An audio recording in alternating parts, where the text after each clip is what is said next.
Okay, and we are back in it. All right, top of the round. We have Spell selection being made, it looks like. that was just beautiful. Watching the Bridge Trolls damage go from 5 to 2, just like that. Just regenerate 3. It's so insane. So we have Zilfalon looking through his selection here. He's got some Lion Savagery. Obviously, the piercing one might be... I guess it could be nice against Severe. Actually, it's more likely to be used against the mage. He does have the 1 point of armor. Oh, man, I'm just missing out on all the important things. Huh? It should still be noted that both mages still have a face down and unrevealed enchantment. In the case of Zilfalon, it's a bark skin. We don't know what it is from Theasaris, but from what we've seen so far, likely to be a buff. He's going through all his choices here. Seeking Dispel, not a bad idea. Not a bad idea. Still 2 unrevealed enchantments on Severe. Even Seeking Dispel is going to cost him 4 to destroy whatever that unrevealed enchantment is. Luckily, he does have 17 mana to work with. Yeah, he's been playing a little bit conservatively, which is really good considering how well he currently is doing. Yes. The Regenerate 2 on the belt is going to be pretty nasty. As is the Regenerate on the Troll. Because at this point, he's got to focus fire. If he doesn't, then the Regenerate is just going to make all of those actions, all of that effort go to the wind. Completely worthless, yeah. Defend, not a bad choice. Attack, normally for Guardian Angel would be amazing, but it will help against the Bridge Troll. What he should, I would suspect that he would take the Guardian Angel and move it 1 space closer. He's just going back and forth between the 2 pictures on Dispel and Lion Savagery. All right, so that's his hand. Dispel and Lion Savagery. He's just showing off like, oh, look at that, same card, same guy. It's like an old RPG where they just change the skin colors of the enemies. It is the same art. That's funny. All right. Well, it looks like they are ready to go. Here we go. Deployment. And another Vine token. Why not? Let the lockdown continue. Second. Here we go. Second one in the same zone. Doubling up. These Vine tokens really are just a nuisance. A very effective nuisance. It's probably one of the reasons why the game so quickly locked down in his own corner. Because the Druid didn't want to deal, or because the Theasaris didn't want to deal with like walking around this field that's entirely studded with vines. I've experienced it firsthand. It was like it was a Warlord Swarm build. No! And it took forever. Are you listening to me, Ray? It took forever. All right, here it is. Let's see.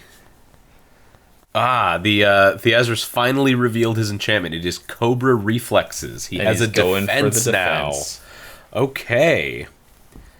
Both mages very defensive. Both mages very enchantment oriented. This has been just fascinating. I don't think I've ever seen 2 decks quite like this face each other. What's cool about it is they're countering each other very well without actually countering. They're not. Yeah. There's not a lot of we see a Dispel finally in Zilfalon's hands, but before that we didn't see a Dispel. We didn't see anything destroying armor. Nothing like that. Enchantment heavy decks tend themselves towards soft answers because enchantments do not by themselves destroy a creature. Nope. There's and casting Dispel, targeting Bear Strength. Or Cobra Reflexes. Is he deciding which one he wants to do? Or Eagle Wings. Or Severe. Yeah, just disenchant Severe. A bunch of enchantments lying around, no creature attached to them. Still trying to make a decision here. Wait, I just saw Nullify. Theasaris revealed a Nullify. There it is. So that was one of the face-down enchantments. Makes sense. Severe, well protected. You got to keep him alive. With that much investment in him, it would be a shame to have him get, banished. That was my first response, but unfortunately it doesn't look like the Druid runs banish, to my great non-surprise. It's a lot of people made a big deal out of last Gen Con tournament. The Straywood Aviary played by Alexander West. They made a huge deal out of him throwing a banish into his deck, and everybody was, he had to be very... Wait, is that a second bear strength? Can't have 2 bear strengths. No, it was what was the other? Oh, was it Lion Savagery? Lion Savagery, right? So charge +2. He's going after the mage. So yeah, which works. Although Surveyor is guarding right now. He's got the Raptor Vine to activate, so I think the plan is probably going to be Raptor Vine into the guard and then Guardian Angel into the thing, which means that Theasaris only has 1 shot to get in the same square and attack the mage. What it's looking like right now is that there's not Zilfalon is really behind on action economy as far as breaking that guard off goes. Yeah. So it's going to be very hard to hit the mage because he can activate the Raptor Vine, but immediately Surveyor can activate his guard again. Oh, valid. Yeah, it looks like the party pile just got targets Druid violent. With the Vine. Oh, and we're going to see something out of this, or is he just playing around? I think they're just moving things back and forth. Is the makes sense? Yeah. Theasaris rolls 7 dice, does 7 normal damage and 2 critical. Good lord! Good and hit. There he reveals the bark skin. Yep. Although 2 critical. 2 critical, so he's going to take 7 instead of 9 from a 7 dice attack, no matter which way you cut it. Oh. And quickly, the game is starting to make a turn. Yeah, it looks like all of that build-up that Zilfalon was managing to accomplish really was just stalling. Yeah, guarding with Surveyor was a very, very clever choice. Right now, the Raptor Vine, if he activates it and hits Surveyor guards again, then a Guardian Angel can't go after the Raptor Vine. He'll just have to hit it with the Guardian Angel, it's of which likely Surveyor has a defense. Exactly. So. It's likely that Theasaris has made the calculation that his stuff is better than Zilfalon's stuff, and now is the safe time to go face. Yeah, it looks like he can feel the swing in his motion, or in his favor, so he's gonna just take advantage of that. Yep, there's the activation from the Raptor Vine going towards Surveyor. Pop the guard off, no big surprise there. So we're gonna see a 5 attack, he has no damage, so Vampiric isn't very helpful right now. Not at all. The 5 attack is sort of important. It's interesting. Do a lot of damage for a 9-mana creature. That is a lot of damage for a 9-mana creature. As you pointed out, they're not actually a 9-mana creature, because if the thing you want to attack is farther away than the space that they're in, they're actually a 10-mana creature. You're paying 1 mana in order to attack. Precisely. That's how that reads. Yeah. It's basically how it's worked. But still, 5 dice of damage for 9 mana, that might be the best damage efficiency out of a creature in the game. Yeah, absolutely.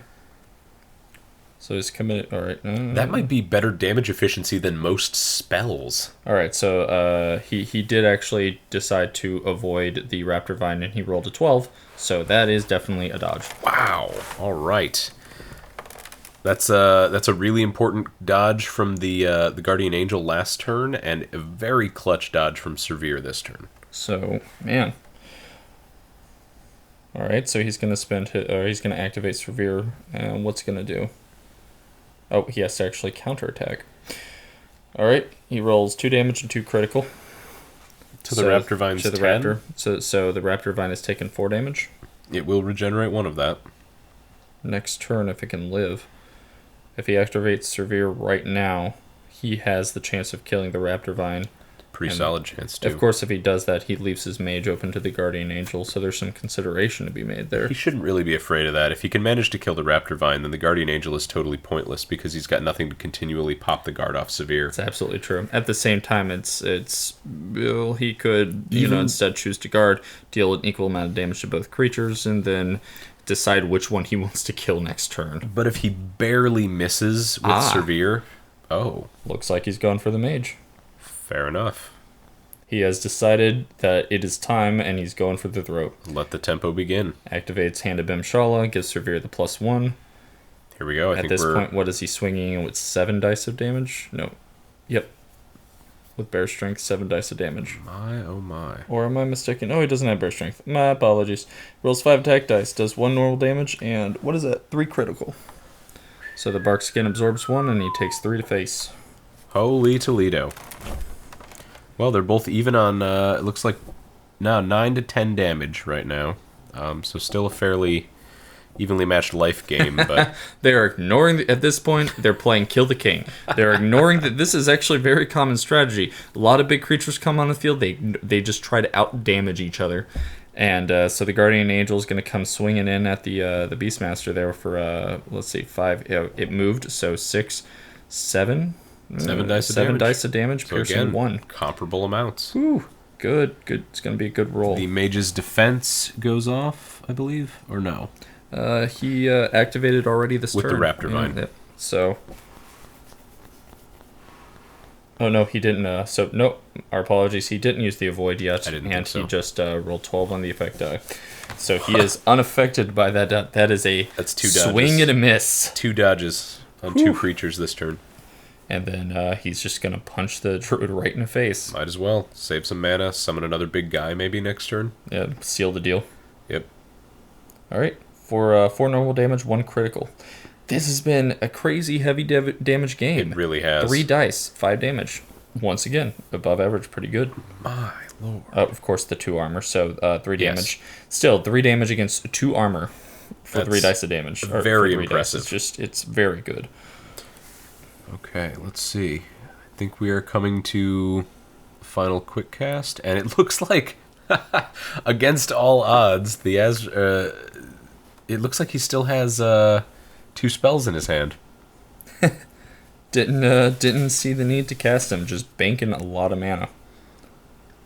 Alright, so he regenerates, he moves some life around, Doing the old druid trick. and it is very effective. Yeah, he's gonna regenerate 4 technically. It looks like it. Barkskin gives regenerate 2, right? So Yes. yeah. He'll move 2 onto the tree, Barkskin for 2, and then maybe Wand of Healing for an additional 2. That's 6 health. But 6 health is nothing compared to the, what is it? Is it 12? I don't even know at this 12 point. to 15 damage that he could be taking? Not 12 including to any 15 attack dice of spells damage. or anything like that. Yeah, if both of those spells are Hurl Boulder, this game could be over in 2 turns. It could be. I'm a fan of knockdown. Knockdown so that he can't actually he's not even using a dodge, so just in case he did pull out a dodge. Just a lot of ways to try to push this a knockdown to take care of a guard would also be pretty helpful, but it doesn't look like the druid really cares about guarding at this point. No. He's just trying to out dice him. Neither one of them seems to care at all. And frankly, they're even on dice as long as the Guardian Angel can keep moving. And the only issue with the Guardian Angel being able to move is that it needs the fast trait. So if he's got an enchantment that can do that, then the Guardian Angel can do 7 every turn, just like Surveyor. As long as Surveyor's not in the same zone, though. Surveyor does hinder another flying creature. He just doesn't hinder non-flying. Yeah. Interesting. Well, that only makes sense. Yeah. They're just, I don't know, playing football up in the air. Well, then maybe the plan is just try and get 2 more dice out of the Vine Sniper with Bear Strength. Let's see, he's choosing a Bear Strength. Potentially. I don't know. He's chosen 1 card, but I it missed says, which one it was. at the bottom we see a Bear Strength has moved to the table. Theasaris has also chosen 1. Okay. And it is going to be It's considering a healing charm. Initiative this turn. Healing Charm's not a bad idea. It makes your opponent think that you have something more defensive on you, and then when you need it, you just reveal the heal. True enough. Let's see. Rouse the Beast. Rouse the Beast. Oh, he's going to cast Vine Snapper and Rouse the Beast on it? Not a bad choice. Although, the irony of Rouse the Beast being used on a plant is not lost on anyone, I'm sure. Rouse the Beast, Vine Snapper, and the Vine Snapper is actually coming out of the tree. So what is that other spell in his hand? Keep missing it. Still the Bear Strength. Still the Bear Strength. He's going to cast the Vine Snapper, Bear Strength, Rouse the Beast. Just lay down. The only issue is he has to make sure of that it's not damage. killed before he can activate that creature. Yes. So that might be a consideration he's actually thinking about right now. He might have to do that last. No, because he has to play the Vine Snapper in deployment because he's playing it through the Vine Tree. So the Vine Snapper looks like he's going to pop. Is going to come onto the field in the same zone. Probably in the same zone. Yeah, it only makes sense. Yep. Trying to find room. The party screen just screw it. It's in that zone. It's in there. Not a whole lot of room, but it's in there. I like that there's no restriction on like the maximum number of things you can put in a square. Absolutely. I mean, it does make things very cluttered sometimes, but if there was a maximum restriction, it would take so much away from the game. It would. And then it would become all about a swarm build, because if I have more creatures in my zone, then you can't hit me. Yeah, and you can't summon anything. If I can fill all of the squares on either sides of you... If you have no range attacks, you would not be able to enter the zone, and then that would be it. Yep. Game over. Alright, so it looks like he's going to heal himself. Not a bad choice. Again, they're rolls both... 10 damage, or 10 heal on 9 dice. My god. Again with the dice. Alright, so he's back to no damage. The dice have only been slightly above average, but you know what I like is it's been that way for both players. It's true. It has been equal. Theasaris. Sorry, I had to look at the pronunciation of the name again. It's a cool name. I hope we're not mispronouncing that. I really hope we're not. I understand. We apologize now if we are. Cool. Alright, so he throws the heal down, and then Zilfalon has to make a choice here. I believe it's onto his quick cast now. I'm going to laugh if the Vine Snapper survives, because everybody forgets it's right there, hovering at the edge of the table. It just keeps swinging. Octagon does a very nice job of keeping everything compacted, especially enchantments. God, I hate enchantment management. Oh, it is a pain. That is my least favorite. I honestly would probably run an enchantment transfusion build if I didn't, have to deal with an enchantment transfusion build. The benefit of the enchantment transfusion deck is that if you play Raptor Vine to pop off Servir's Guard for the first time. Let's see what happens. Servir is going to defend. He gets 11 on effect die. That's another dodge. Another dodge. That's 3 in a row. Hey, it happens. He's going for the counterattack. And will it be enough to take out the Raptor Vine? Let's see. 6 damage. Nope, 4 damage. damage. Normal and no critical. So that bumps it up to 7. So no, not quite enough. Is he going to go after it with the Bridge Troll as well, I wonder? Huh.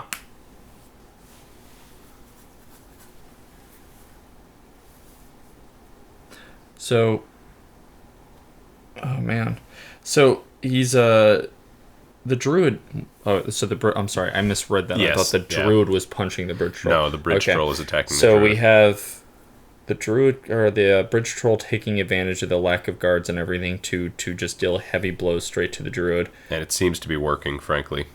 14, we're at almost 50% life from the druid. And even with the ability to heal for a turn, that's a prohibitive amount of damage. I mean, you got to look at it. As long as it stays 4 currently, that druid can, I don't know, survive another 2 rounds off of the regeneration alone. Yeah, fair enough. That is true.